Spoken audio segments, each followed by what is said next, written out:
que ça fait plusieurs jours que j'ai pas beaucoup snappé. Bon, déjà, vous imaginez bien, bah, je récupère. Je récupère, j'essaie aussi de profiter. Euh, Mes parents, toute la journée, ils sont avec moi. Et en général, fin de journée, ils sortent, ils kiffent. Ils vont se balader dans Dubaï, ils vont au restaurant, ils vont visiter, par exemple, Global Village, Dubai Miracle Garden. Enfin, ils font vraiment plein de choses. Et la journée, c'est vrai que bah, ils sont avec moi, ils profitent de Ailina et de Mani.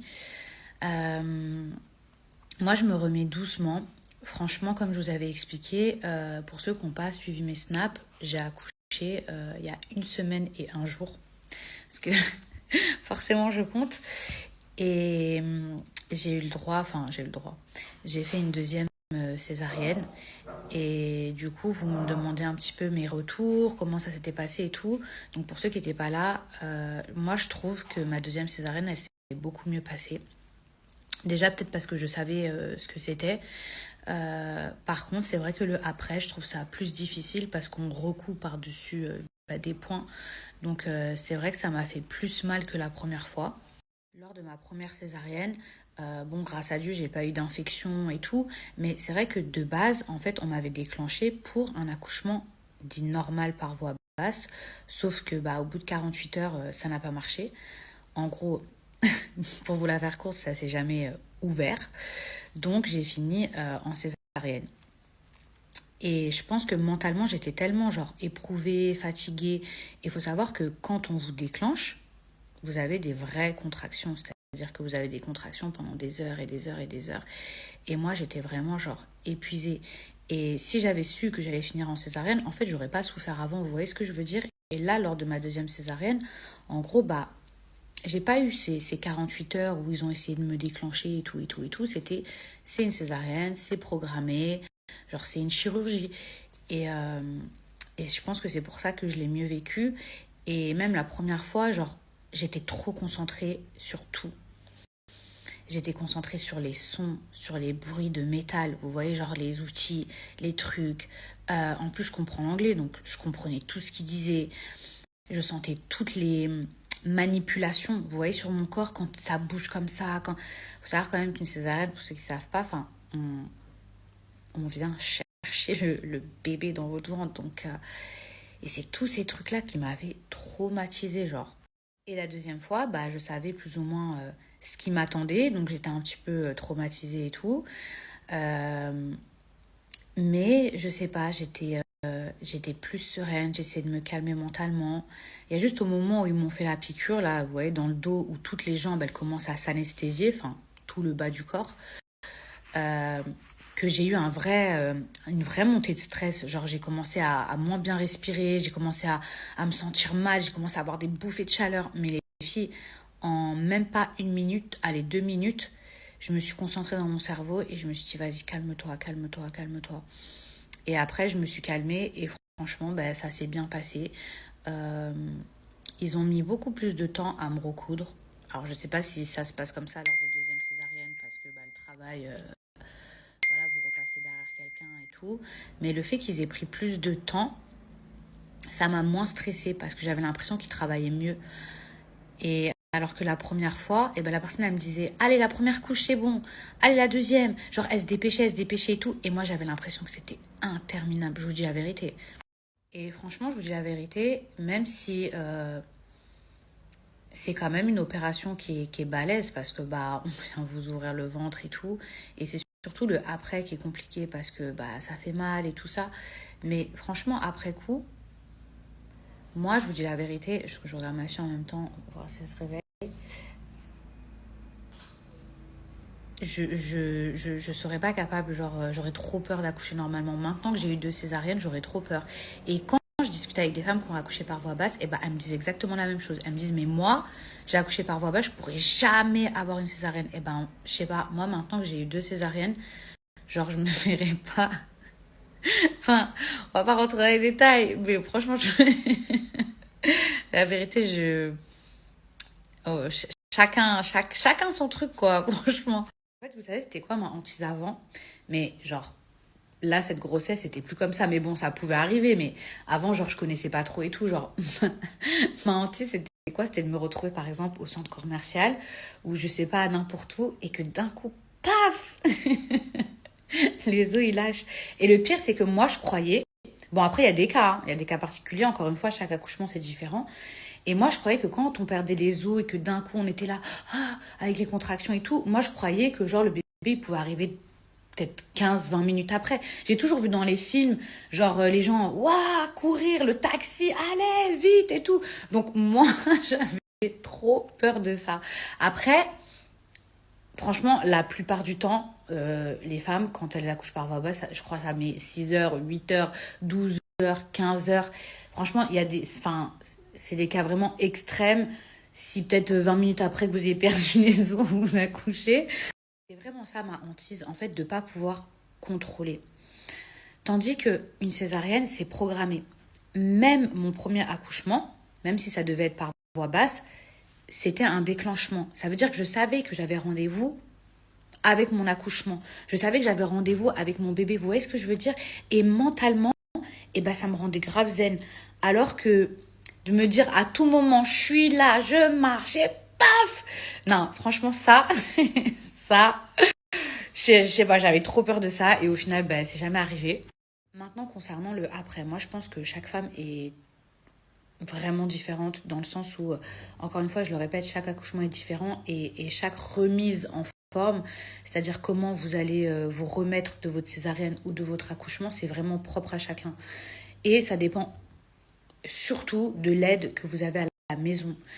Ça dépend si vous êtes entouré, ça dépend si votre mari vous aide, ça dépend si vous avez même un mari, ça dépend si vous avez vos parents, si vous avez de l'aide. Mais en tout cas, les filles, concentrez-vous sur vous, votre repos, votre bébé, c'est hyper important. Moi, je me rappelle que quand j'ai accouché de Mani la première fois, j'avais pas de nounou. Ma mère, elle est venue. Grâce à Dieu, elle est venue, mais elle est restée que 10 jours. Ça veut dire que, genre, j'ai même pas eu le temps de... J'avais aucune aide à la maison, rien. Après, vous allez me dire, bah, comme les gens normaux, comme nous. Mais en fait, je m'attendais pas à ce que ce soit aussi dur la première fois. Surtout que j'avais une césarienne et que Mani, il dormait vraiment pas. Rappelez-vous, il faisait pas du tout ses nuits. Genre, je me souviens que c'était tellement difficile. Il n'y avait pas 4 heures d'affilée où il dormait parce que j'allaitais. Alors, je suis pas en train de vous dire qu'il faut pas allaiter. Mais faut prendre tout ça en considération. Moi, je savais pas tout ça. J'étais pas prête mentalement. J'ai voulu allaiter, j'ai voulu faire bien, j'ai voulu... Et en fait, je me suis rendu compte que ça me dépassait et que clairement, j'étais très très fatiguée et je m'attendais pas à ça. Quand j'allaitais, mon fils, c'est vraiment à la demande. Alors même si c'est un lien, ça peut enfin, c'est un truc magnifique et tout. Vraiment, c'est un lien particulier. Mais c'était vachement dur parce que quand j'ai commencé à lui donner du lait en poudre, en fait, c'était complètement différent parce que ça le calait pendant 4 heures. Lui, il pouvait se reposer pendant 4 heures. Je pouvais me reposer pendant 4 heures. Tandis que quand j'allaitais, c'était vraiment... ça pouvait être... Après, les filles, pour moi, l'allaitement, ça reste quelque chose de magnifique. Vraiment, c'est un lien tellement particulier avec son bébé et tout. Je pourrais jamais regretter, hein.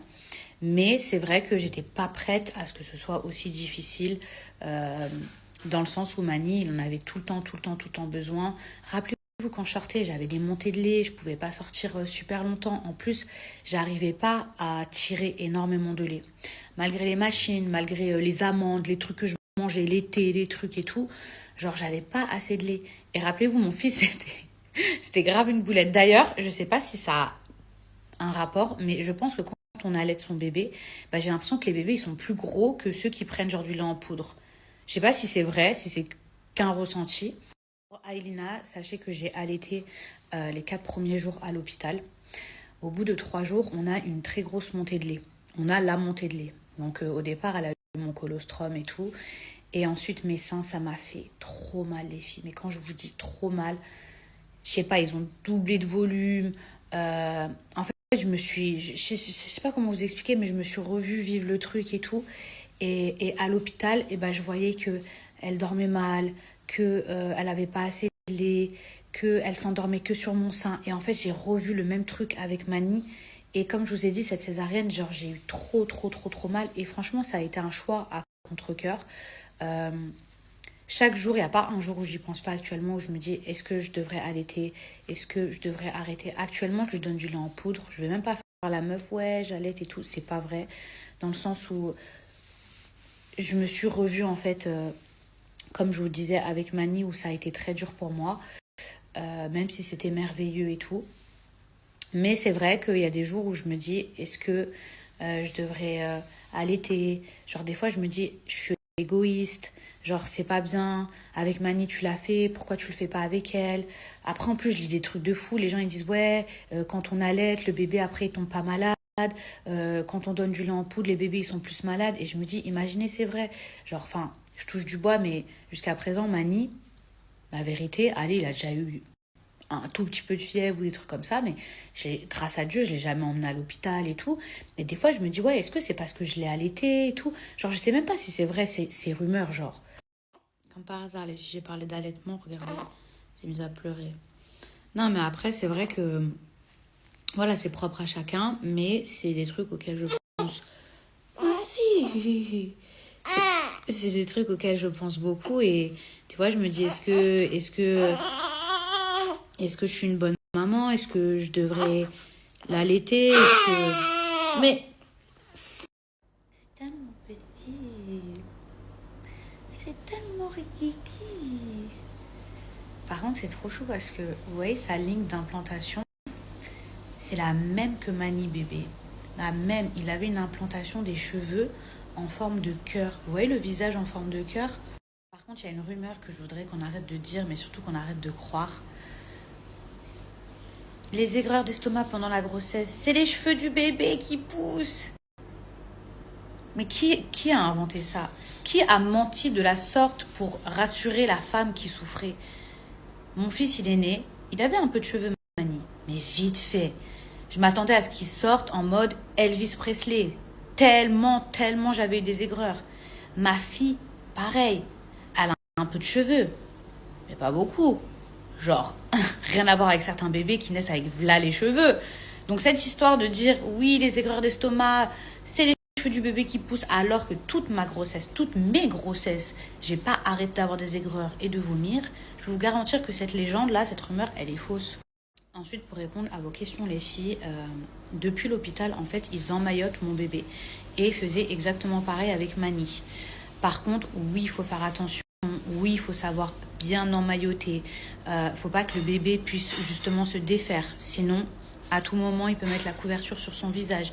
Ça reste un bébé. Il faut toujours faire très très attention, même si on croit que le bébé il dort tout le temps, qu'il bouge pas beaucoup, etc. Là, vous voyez, il y a des petits oreillers, il y a des couvertures, etc. Mais je lâche pas mon bébé du regard. Je sais pas comment vous expliquer. J'étais en train de lisser mes cheveux. J'ai ramené le cododo à côté de moi. J'étais assise là en train de faire mes cheveux, je l'ai ramené ici. Vous voyez les filles, je suis à côté. Ça veut dire qu'elle bouge même un bras, je le vois. Maintenant, moi c'est vrai que la nuit, je l'emmaillote, mais genre vraiment bien et en toute sécurité et c'est vraiment bien fermé. Pourquoi je trouve ça bien, moi pour ma part? Parce que je la sens vachement apaisée. Un bébé, quand il naît, en fait, bah, il a chaud dans le ventre. Il a très chaud. Donc ça fait que l'emmaillotage, en fait, le bébé déjà a chaud, mais en fait, il va être beaucoup plus rassuré parce que c'est un peu serré, c'est un peu comme dans le ventre de la maman. En fait, il a un peu l'impression d'être dans votre ventre. Vous voyez ce que je veux dire? Parce que dans votre ventre, le bébé, il peut pas bouger les bras comme ça, les pieds, les trucs et tout, pas du tout. À la fin de la grossesse, il n'y a plus de place. Donc c'est vrai que moi, j'ai remarqué, ma fille, depuis que je l'emmaillote, et c'est depuis sa naissance, vraiment, elle est paisible. Mani, au début, je flippais de ouf. J'avais trop peur et tout. J'avais peur de mal faire. Attendez, mon fils s'est réveillé. Bah là, je vais prendre ma fille aussi. Je vais pas la laisser comme ça. Du coup, je l'ai réveillée. Elle s'était endormie. Donc voilà, les filles, l'emmaillotage, c'est vraiment fait pour que le bébé, il se sente comme dans le ventre. Donc, voilà, qu'il soit rassuré. Et je trouve que quand moi, je le faisais avec Mani, il dormait beaucoup mieux. Donc là, j'ai pas hésité à le faire avec ma fille. Encore une fois, il faut se sentir à l'aise avec ça. Si vous ne savez pas emmailloter les filles, voilà, faites attention. La safety, La sécurité de votre bébé, c'est le plus important. Qu'est-ce qui se passe? Mais et alors? Mais ça fait longtemps que je leur ai pas parlé. Donc voilà les filles, si vous savez pas emmailloter, soit vous regardez les tutos, soit vous achetez ceux qui se ferment comme ça. Au moins il n'y a pas de risque de ça va venir, le drap, le truc et tout. Ce que je peux comprendre qui fait flipper. Moi la première. Donc voilà, mais moi je le fais en tout cas pour que le bébé il se sente comme dans le ventre et qu'il est chaud et voilà. Bonjour, bonjour, c'était bien la sieste?